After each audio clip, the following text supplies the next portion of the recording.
Boa tarde a todos.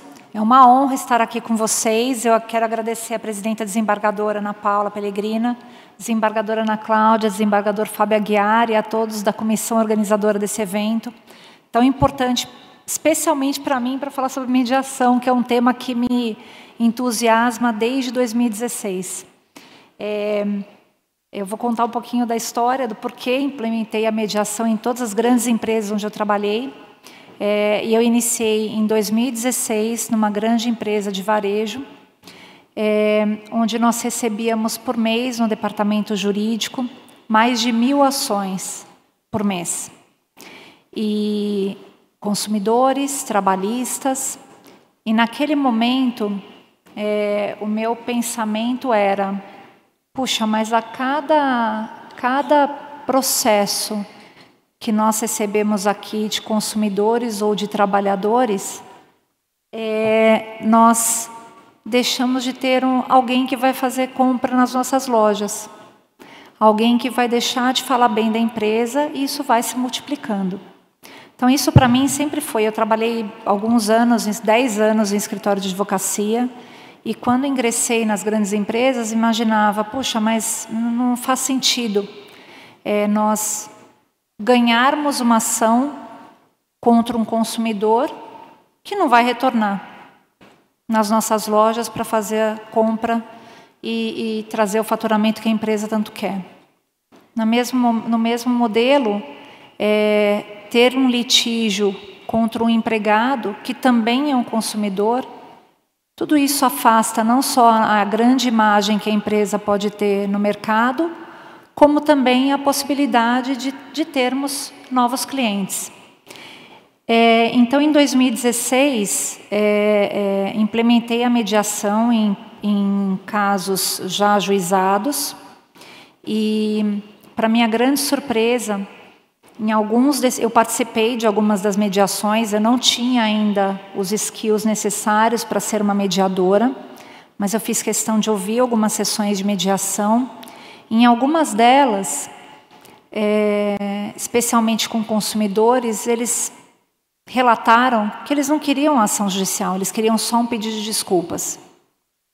Foi naquele momento que eu me dei conta do papel que o então diretor jurídico ou o condutor da área jurídica deve ter numa companhia, que é muito mais do que somente conduzir os processos e gerenciar os processos, mas pensar realmente na sustentabilidade daquela operação. E a sustentabilidade da operação passa por isso também. Então, foi naquele momento que passei a acompanhar a mediação e a implementar a mediação em todos os casos, e vários benefícios surgiram da mediação. Obviamente, um benefício financeiro imediato,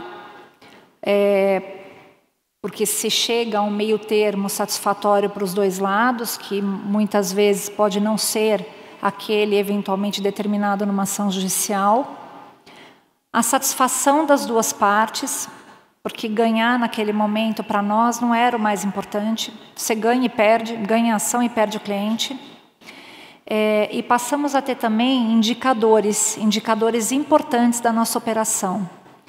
Porque no âmbito da mediação, o que eu pude enxergar é que aquela pessoa que está ali à nossa frente, disposta a se abrir para uma resolução, e vendo à sua frente um terceiro independente, se sente muito mais apta, se sente muito mais aberta a contribuir e a dizer onde falhamos, onde poderíamos operar de melhor forma para evitar aquela ação judicial e aquele conflito.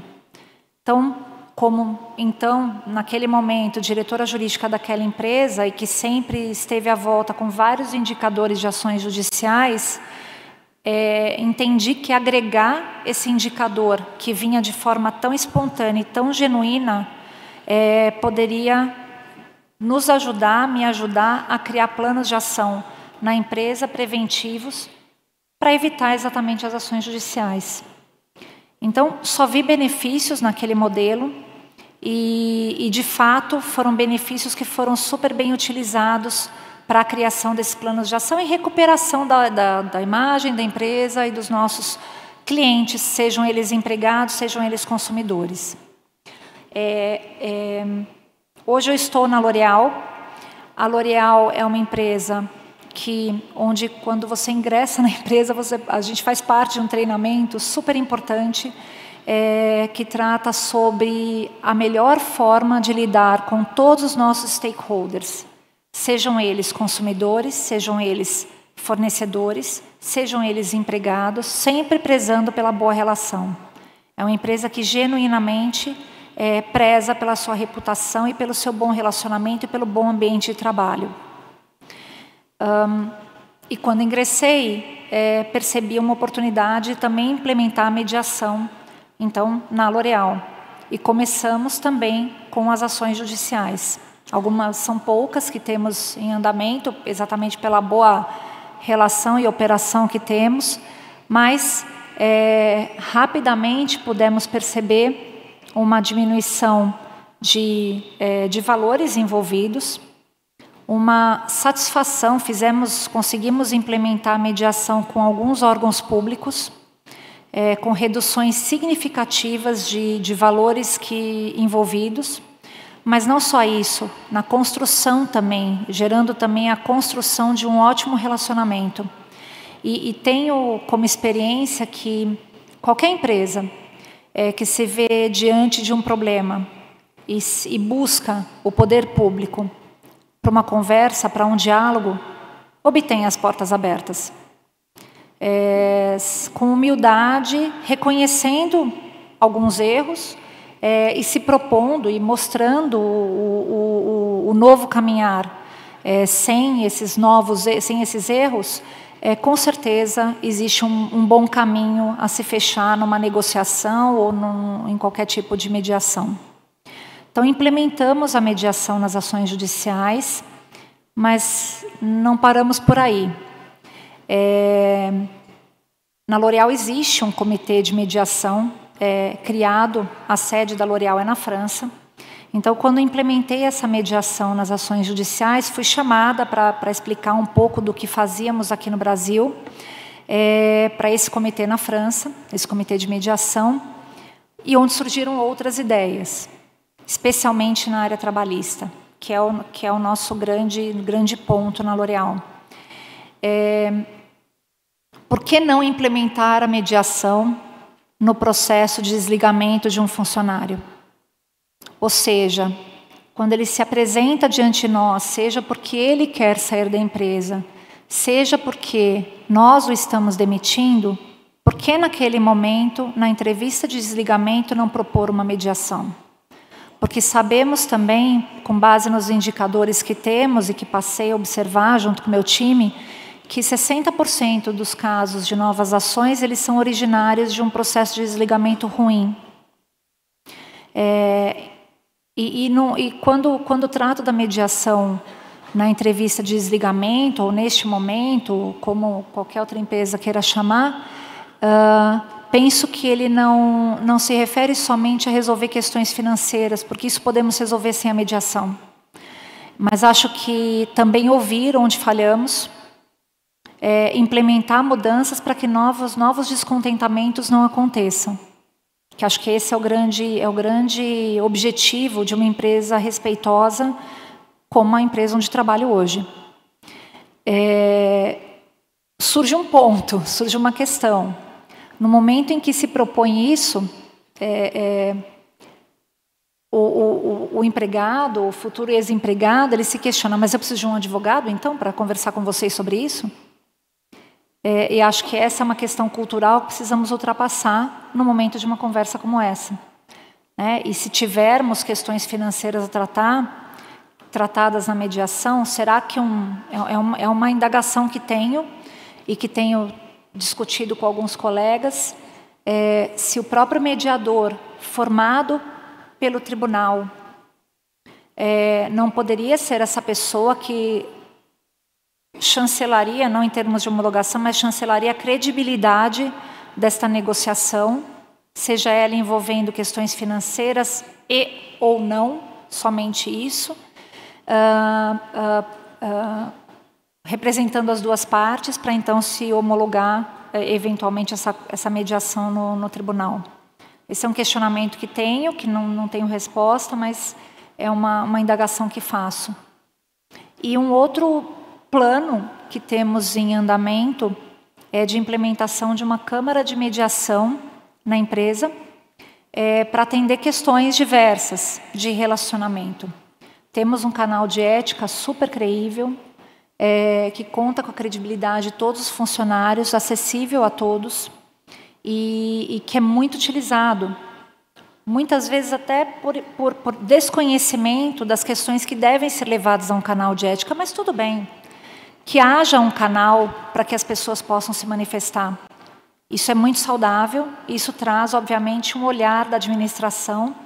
Eu faço parte do comitê executivo, traz um olhar da administração para essas questões que devem ser tratadas. Se queremos um bom ambiente de trabalho, se queremos que essa empresa seja sempre reconhecida como uma empresa com ótimas condições de trabalho, que então haja esse canal. Mas, olhando para os números do canal de ética, percebemos, muitas vezes, que as questões que são ali geradas são muito mais relacionadas à administração, management, à relação entre gestor e funcionário, do que efetivamente a questões éticas puras. Então, pensamos se não deveríamos implementar, e isso é uma ideia gerada pelo nosso comitê de mediação na França, se não deveríamos ter uma câmara de mediação interna para tratar esses conflitos. Porque ainda que o caminhar do canal de ética seria a pessoa faz um reporte, há uma investigação para entender se aquele caso realmente é um caso ético ou é um caso que trata de outras questões não puramente éticas. E ainda que a resposta, que haja essa investigação, que haja esse procedimento, a resposta que será dada, se for negativa para aquele que fez o reporte, ainda vai gerar uma certa insatisfação.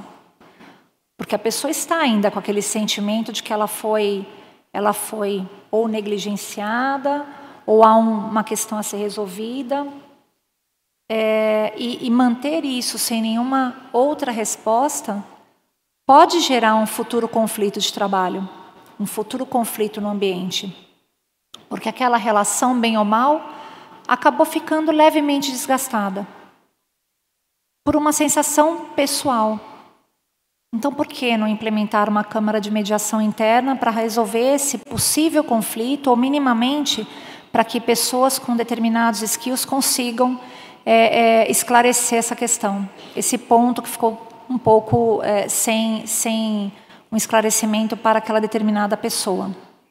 E por isso pensamos agora, e a nossa próxima fase é realizar treinamentos com as skills de mediação para algumas pessoas, para alguns funcionários da empresa, como, por exemplo, as pessoas responsáveis pelo canal de ética, recursos humanos, jurídico, do setor comercial, porque para evitar, eventualmente, conflitos civis, comerciais, os profissionais do nosso setor de atendimento ao consumidor, quer dizer, um treinamento que seria mandatório para esses profissionais, para que eles possam lidar com os conflitos do dia a dia.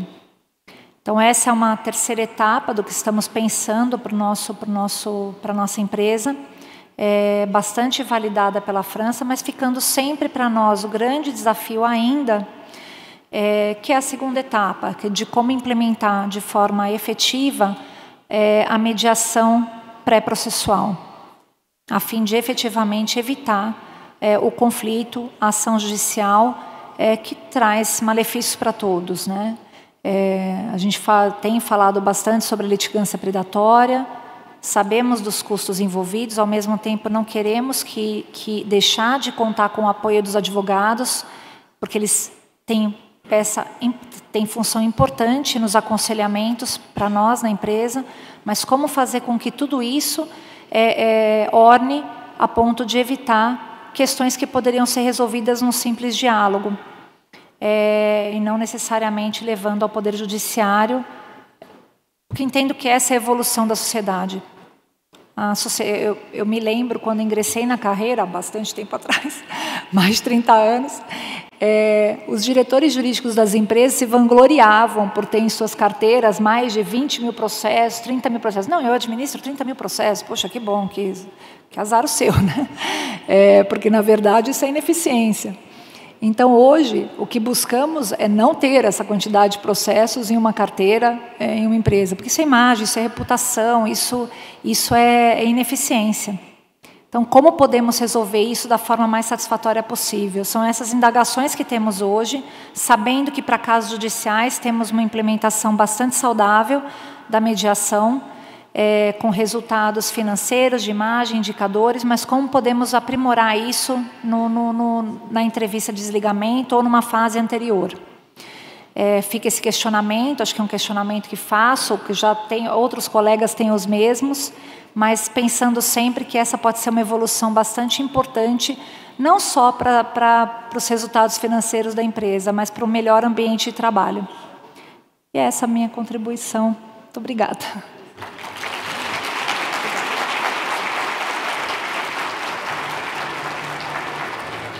Sandra, muito obrigada. A sua fala foi muito rica e eu queria destacar alguns aspectos do que você disse e que nos deixa muito feliz dentro de quem lida com política, dentro do NUPEMEC, eu componho o NUPEMEC, digo o quão a mediação tem sido eficiente nas suas relações internas, seja de toda a ordem, como você colocou aí, com fornecedores, com trabalhadores, a ponto de você, a empresa, seu time, querer avançar para projetos mais ousados, conhecendo esses instrumentos dentro do judiciário.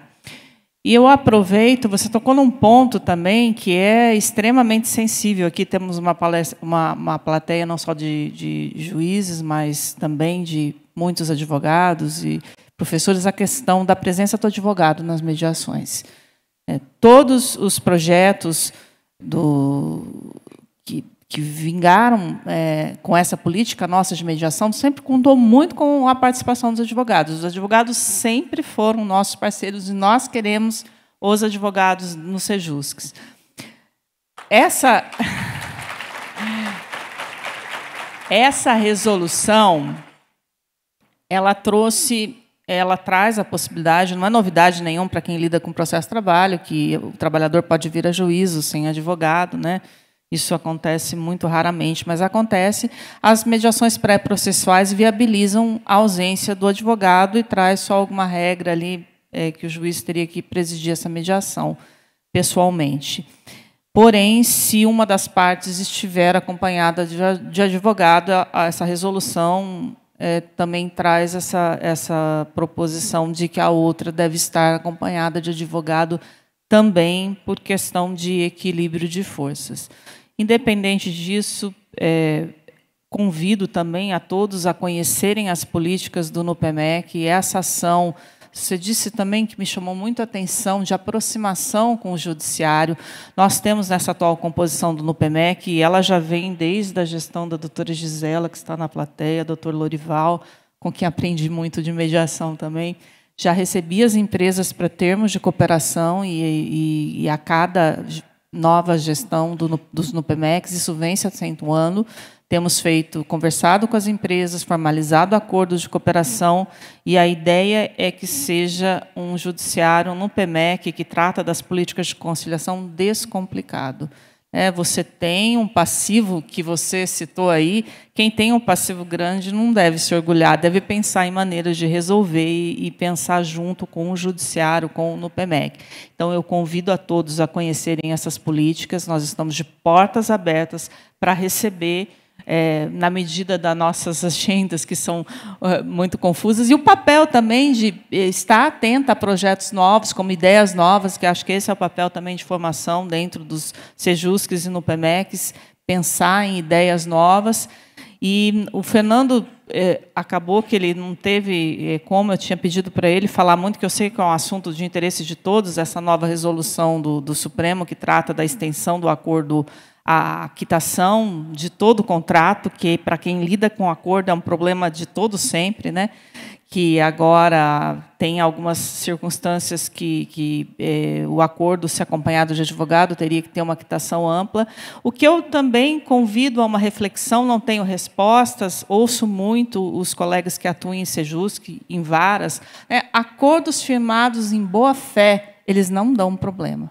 Você falou muito em restaurar a relação, que é o que a gente gosta. É um pedido de desculpa, é consertar aquela relação que está quebrada, que ela produz muitos frutos. Então, fica também essa questão para reflexão, bons acordos, né, que não gerem desconfiança ao judiciário, não adianta quitar contrato com verba rescisória, isso os juízes têm as suas desconfianças, que são muito sensíveis e entendidas, né? Mas bons acordos, eu já fiz muitos acordos, eu fiquei 6 anos, e eu me lembro de poucos que retornaram, que deram problema, o índice de cumprimento foi amplo. Eu deixo essa questão para continuarmos dialogando, o painel é curto, eu não posso seguir, senão a organização do evento vai... que é um assunto que nós falaríamos sempre, né? Então, eu encerro com vocês, que aqui nos meus estudos, eu vi uma frase aqui do Rubem Alves que me chamou a atenção, até para a reflexão de usarmos esses institutos novos aqui e buscar mudanças. Não espere pelas condições ideais, aprecie os dias imperfeitos, pois é onde a vida está. Vamos com o que temos. Muito obrigada pela atenção.